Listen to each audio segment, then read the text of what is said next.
Guten Tag, herzlich willkommen zur Deutsch-Stunde mit Rob by Core Languages.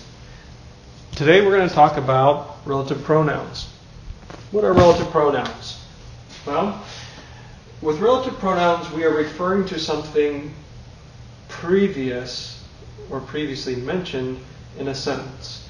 For example, that is the car which I saw today.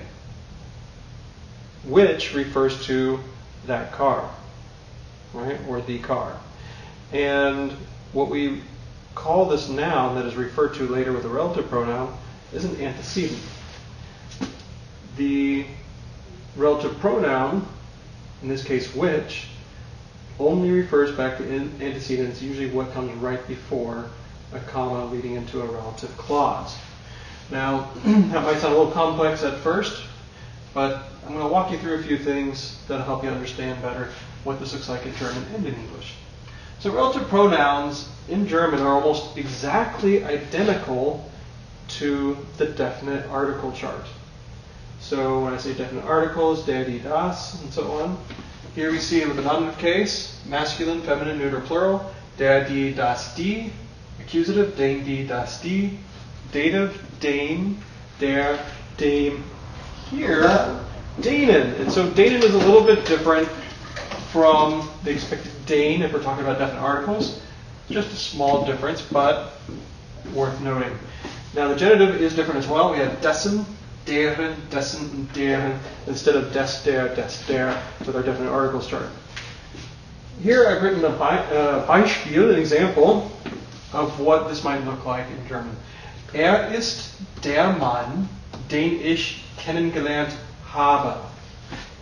He is the man whom I met, okay, or who I got to know. Two things to note right away. Der Mann is what I referred to before as the antecedent. Den is a relative pronoun, and der and den obviously are different cases. So we have ist der Mann, it's all nominative case. Der, because subject and a predicate nominative. And then after the comma, we enter into our relative clause.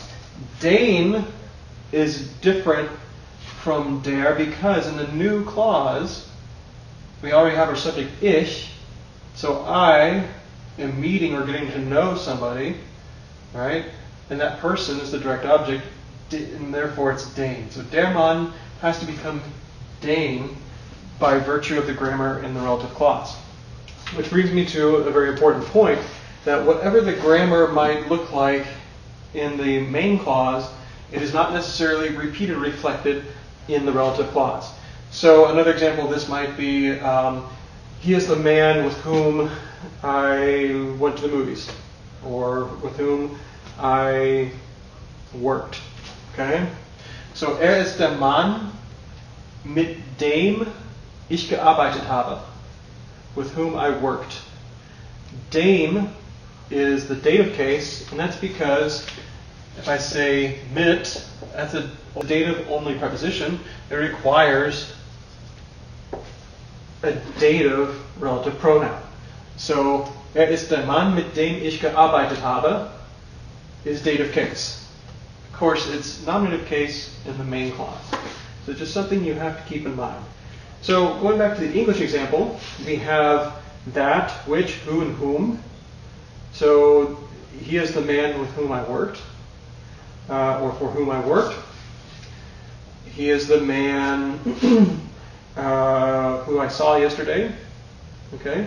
In each of these cases, we're looking at man being repeated in the next clause, in the relative clause, but just abbreviating essentially, you're substituting one of these relative pronouns for that original antecedent or noun.